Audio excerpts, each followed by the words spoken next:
Hello. So today I wanted to show you quite a special book to me. This was a book that was bought for me many years ago as, I think it was a birthday present, either birthday or Christmas, but I think it was a birthday present bought for me by my uncle. And as you can see, it's quite a beautiful cover on this book.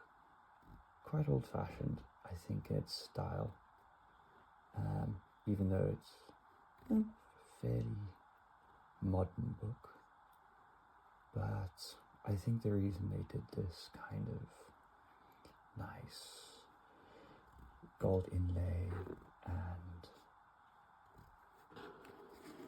old-fashioned lettering is because the book's, in essence, is for kind of designed to be for a more old-fashioned time, and the idea of it, as I'll show you when we open it up, is kind of to teach you some just really eclectic, basic, but also useful skills. And there's, I'm pretty sure, a dangerous book for girls, but I don't think it's really like a boy-girl kind of thing. I think it just was a snappy title that they used. And the actual book itself is just really nice quality. You know, I remember receiving it and thinking, wow, that's kind of the emotion I had, was just excitement. And I'll show you what I mean when I open it, because I was the kind of kid that liked to make things, to get in and into my garage and kind of start causing trouble. So this book was perfect. So the reason I brought it out is because I thought it would be really cool to kind of mix ASMR and also learn some useful skills while we relax, because I think in a very digital age it'd be nice to kind of get back to some more basic traditional things. So let's have a look inside. So inside the Dangerous Book for Boys, the first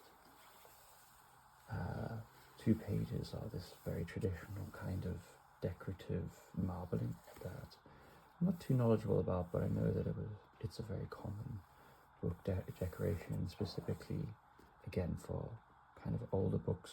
And when I say older, I mean, you know, before kind of this era when books were produced in mass and you didn't really have online resources. This was kind of quite an art, I think. Maybe you could explore it further in a different video, but these are all handmade patterns. Someone has created these and then printed them onto the paper, so that's pretty special. I'm going to start with kind of the gist of the book. You see, as a kid, this was always great because you knew this book was kind of on the same level as you, wanted to cause some trouble.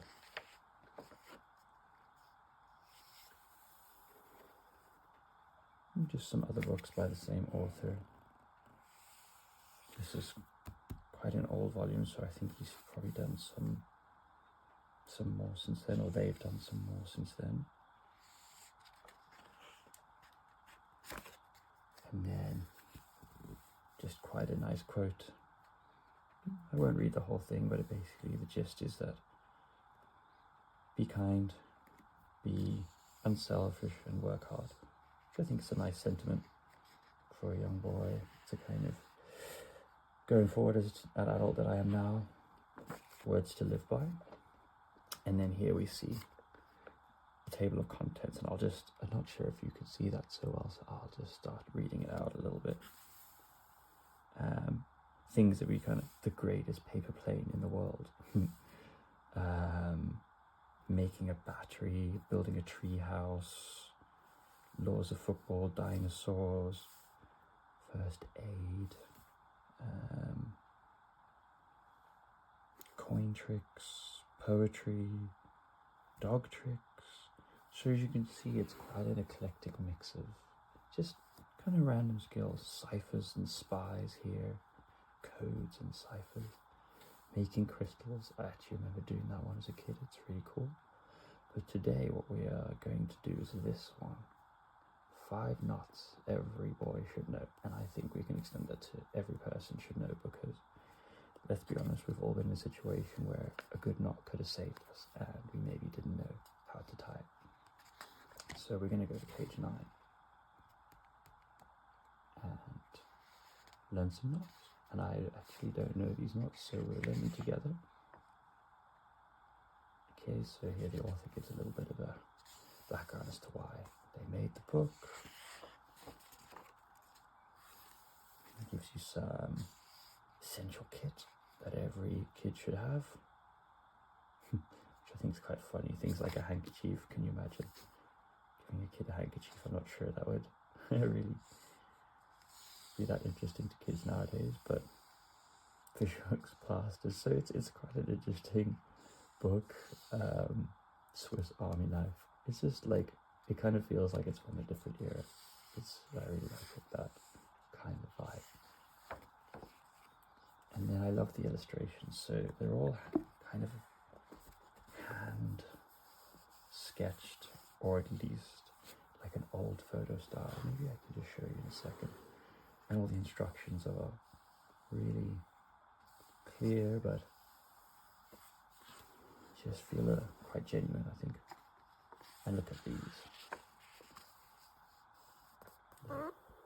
Just I don't know what it is really, just the style of it all really spoke to me. Even now, I think it speaks to me. I just love like a cool way of showing an Archimedes screw, pyramids, the Hanging Gardens of Babylon.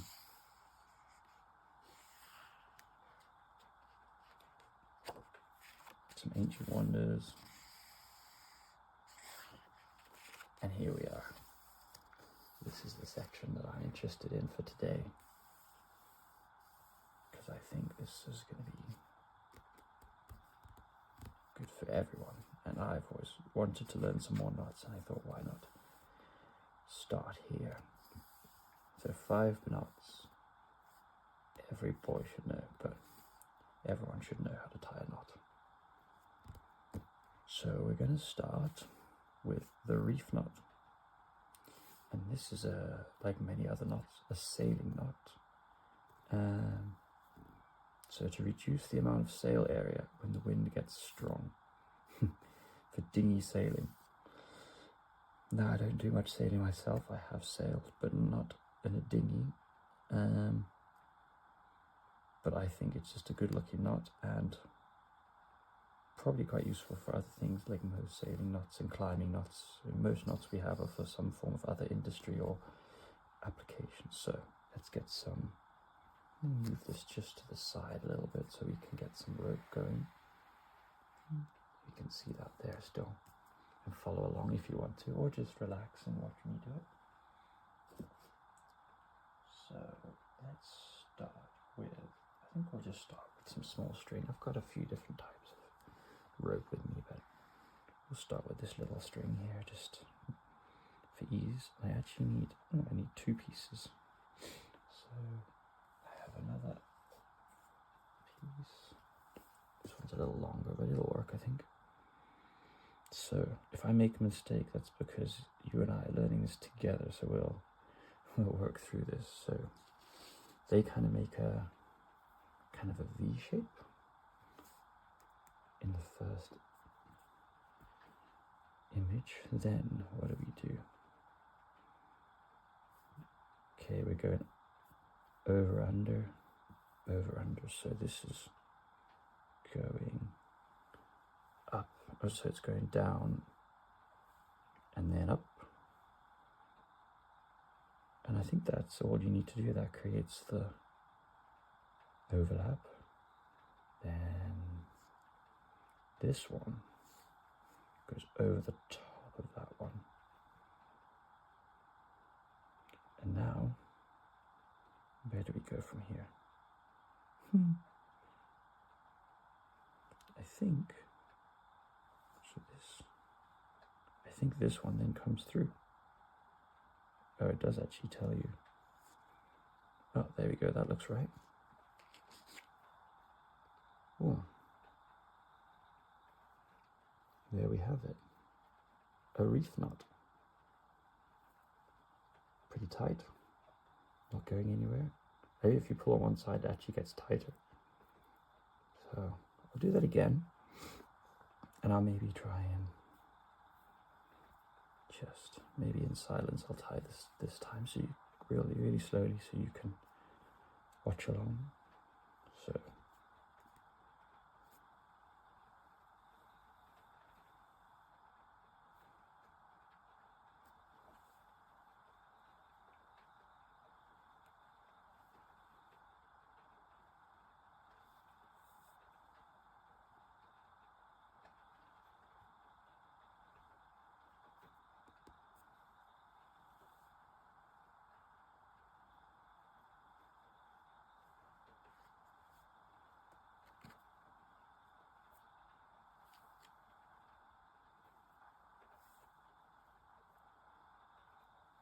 there we have it. A reef knot.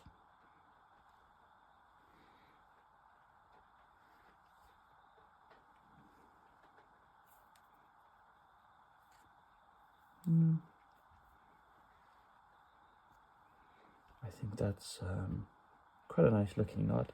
Not sure how useful that one is, but let's move on to number 2 and see what this one is. We'll do this with a different rope as well, I think. So this is the figure of 8 knot. So this is a stopper. It goes at the end of a rope and prevents the rope passing through a hole. A double figure 8 is sometimes used to give the rope end weight for throwing. This is called a figure. So I assume this is another nautical knot for ships as well. But then the stopper, I think that's just a general use kind of thing.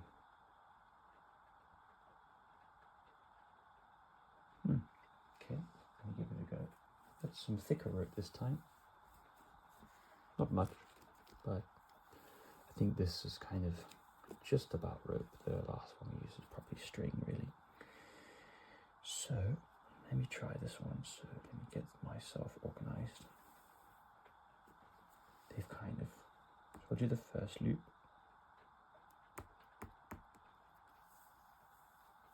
What have we got here? Over, like that.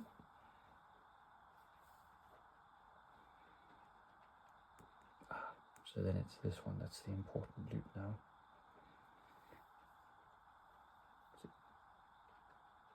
That comes over the top there, I think. So it goes under, over, and then under again. And I think you can see where the figure of 8 name comes from. You've got this nice 8 as you're tying it, and maybe it's from the actual shape as well. We'll see that in a second. So then you pull it. I think that's it. There's your figure of 8, yeah.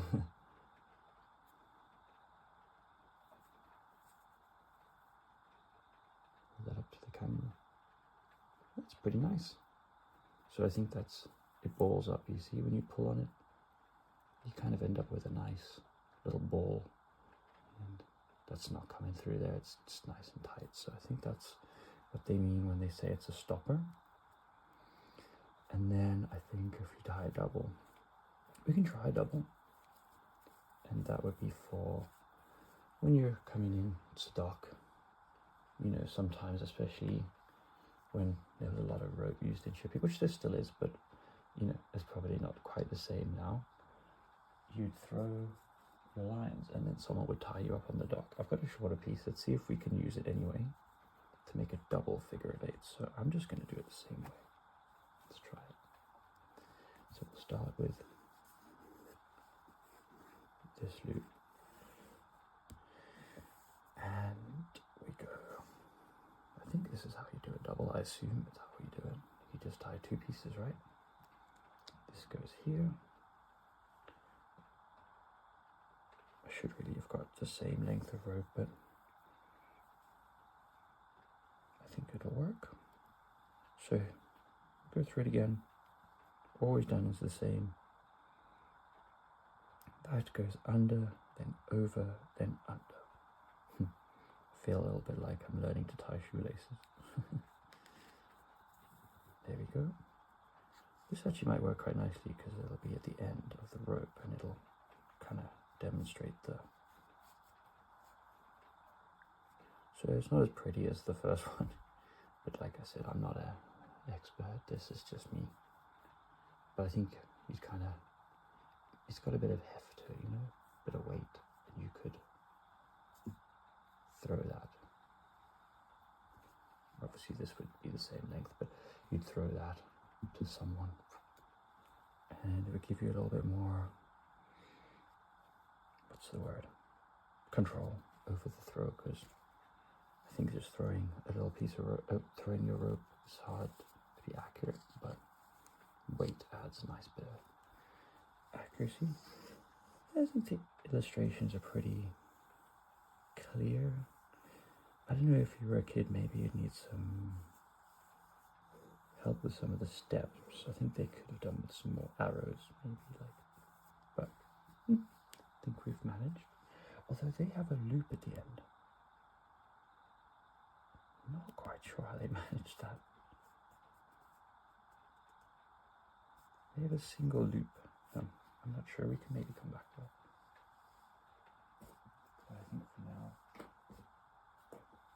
for now we'll just move on to the next note, which is on the next page. I'll move the book. We'll swap sides. I think that'll work.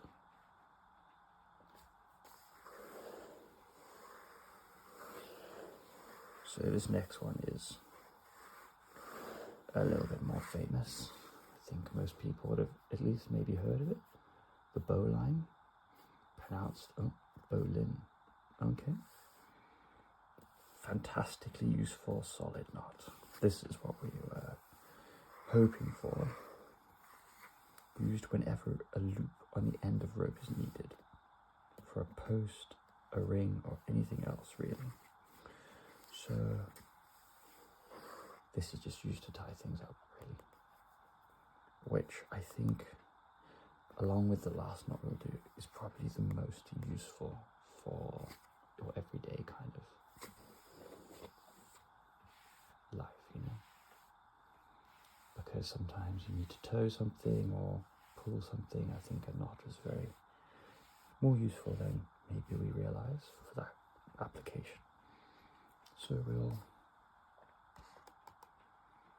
tie it loosely first with nothing, and then I actually have something to tie around, so we'll demonstrate it like that. I think we'll go back to our rope again. It's quite a nice rope. I wanted to go for a more traditional looking, you know, natural rope rather than something maybe nylon, because I think it would be against the spirit of the book a little bit. So we want to loop at the end of this. So how do we begin? It looks like the loop goes under initially, then over. So under, over. Okay, so that acts as a little anchor loop. We'll give it a little bit more. Would I have a nice big loop? What do you think? Is that enough? I'm not sure. Then this goes through here. Okay. Maybe I do need a little bit more. It's a nice thing about knots is you can kind of edit them as you go. I'm sure there's some very good knot tiers, but I am not one of them. Just learning. This comes through to create kind of like a, not really sure what shape you'd call that, but this tail then follows under and goes through the most central loop. And I think that's it. So these knots actually, I would like a little thing to show me like how to pull them tight, you know, because I think, oh wow, there we go.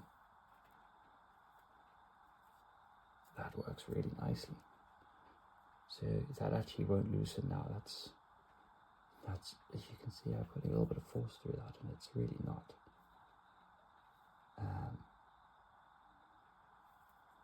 moving at all. Perfect. So let's untie that and let's tie it around something, because I think this is the best use case for this knot. You know, you need to tie, I don't know what, but who knows in life when this might be useful. So what do we have? Just got a nice little, just a piece of timber.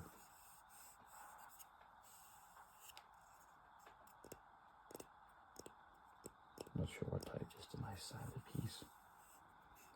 Doesn't need to be fancy for this application. So let's give it a go. I don't think this knot will be like tight around this piece. I think we'll end up being loose because the knot like is a loop. It's not really a knot around. If you know it, I think it'll make a bit more sense once I've done it. So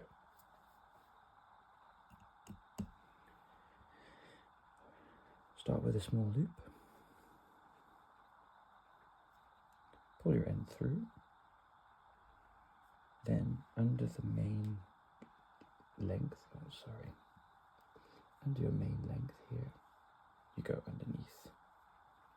And that gives you like a set of a few loops, but you want to pick this nice little triangle here and take this over that joint through the triangle, and then I think we'll just put this through.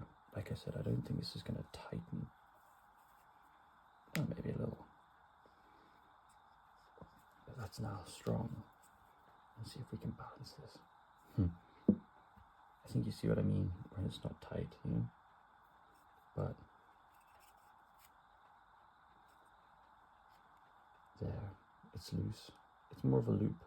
So I think if this was like if this was supported, you could, you know, hang off of something off of this. Show it better this way. Hang something off of this, and it's not coming loose. You know, I think the rope would fail before the knot would fail. So yeah, if you ever need to hang something, or pull something, or move something, tow something, I think this knot is perfect. And we can use this to flatten out our nice wavy tablecloth here.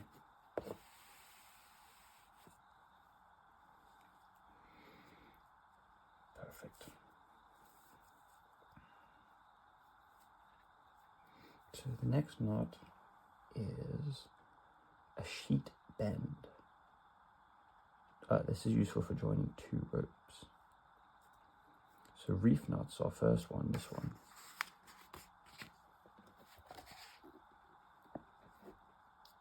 The reef knot, this one. They say that knot will fail completely when joining ropes of different diameters, but a sheet knot works very well, so that's useful because I do have some rope of different diameter, so we're going to try that now. So we'll take the thicker rope and we'll join it to that string, and let's get that over there. Let's see how that goes. So let's make the loop out of the big knot, the first loop. So figure 1, you start with a loop, as far as I understand it, like that. Then your second rope of thinner diameter, I don't think it matters which you use for which, but I could be wrong, goes through, okay, we'll use a fair bit, we can use some excess. So that's going over the bottom loop, then under the hole, like both loops. So over the bottom, under both, and then, oh, interesting, so it's not actually going through this loop. Oh, it is, this goes through the loop. So this is inside the loop.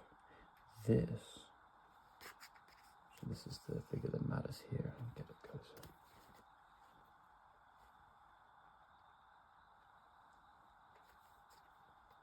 This will come underneath the thinner one. So it almost doesn't interact with the loop. And then you pull. And look at that. That's quite satisfying. I wonder if, okay, so you can actually pull only one strand, and you now have a much longer piece of rope. So it is similar to the reef knot, but this one you can, if you have scrap bits of rope, you know, if you're in a bind a little bit and you need a longer piece for whatever reason, this is the knot you want to tie some scrappy pieces of rope together. So I would do that one again. This is quite an interesting, what is this? The sheet knot. Okay. So we want a loop. I assume this loop can be of different sizes as well. I'm just doing halfway because obviously this is demonstration rather than practical. Then one side comes inside, underneath the loop, over the bottom, under the main kind of both pieces. Then we go, remind myself, this one under this. So it tucks underneath itself. So it's almost pulling itself tight there. And you can either use this as like a double or two single pieces. And there we go. We have a new piece of rope. Okay.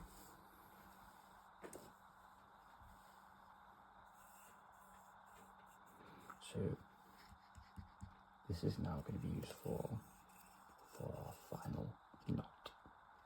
Another famous knot. So what we're going to do is a clove hitch.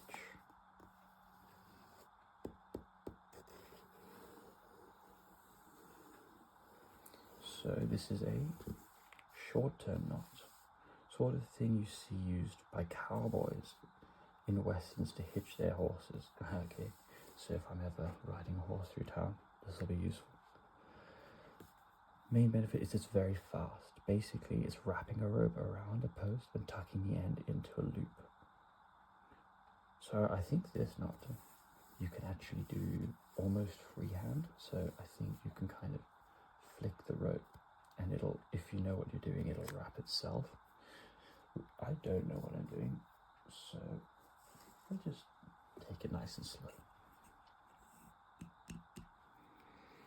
So this is for a round, I think, an object. I don't think you can do this one just floating. So we'll do it by picture. So you have just a loop that crosses over the top. Then let me put it in the right orientation. It'll be a bit easier. So let me get my bearings. So change that again. This one's confusing me a little bit. Okay. So for this specific, I mean, I assume you could do it the other way around, but this one, we have the left side going over the top of the right side as they come over. And then this side goes under on its own.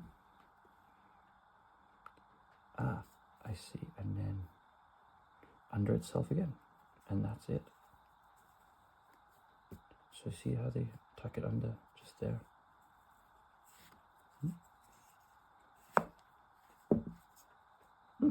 It's pretty secure for a temporary knot. I mean, your horse isn't going anywhere. So I think you could use this for like other application. Yeah. Yeah, it's tight. It doesn't seem to be able to loosen.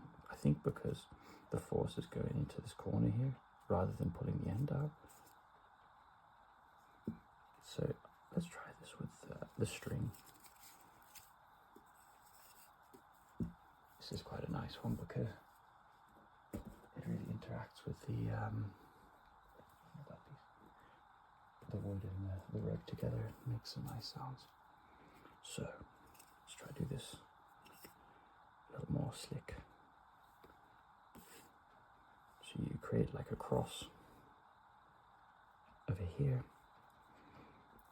that goes under the object, then under itself like a little tuck, and that's it. Like I said, a very quick knot.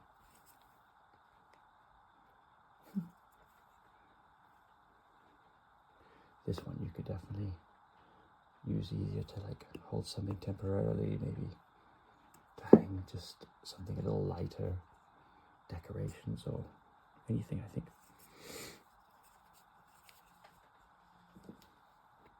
So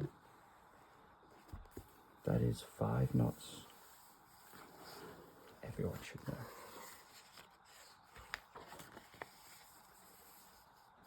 So let's go through them again just quickly so we have a reminder. Your reef knot, your figure of 8, the bowline, the sheep knot, which I think was actually my favourite. I think it was just the most surprising to me. Like, it worked really well, and I think it'd be useful to join 2 pieces of rope if you needed like an extra length. And then the clove hitch and the bowline was good as well. Maybe we should do a quick retie of all of them.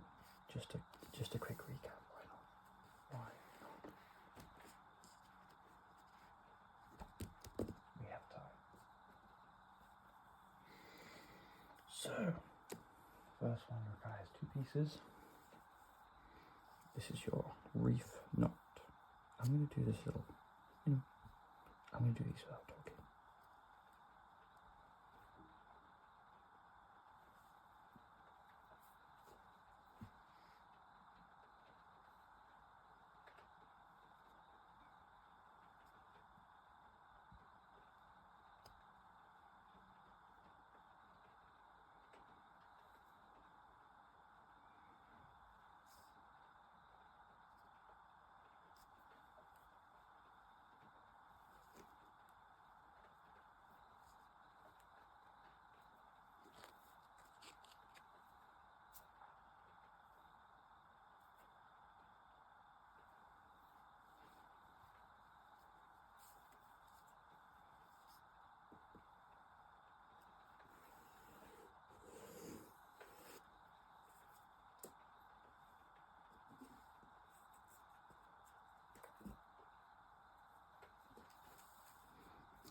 So that's it.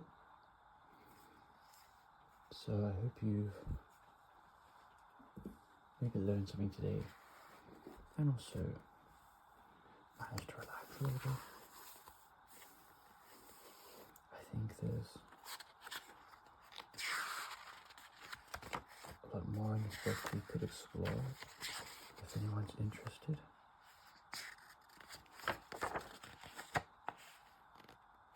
Definitely some nice little ASMR projects you could do. I think it'd be nice to kind of use your relaxing time to see something, learn something.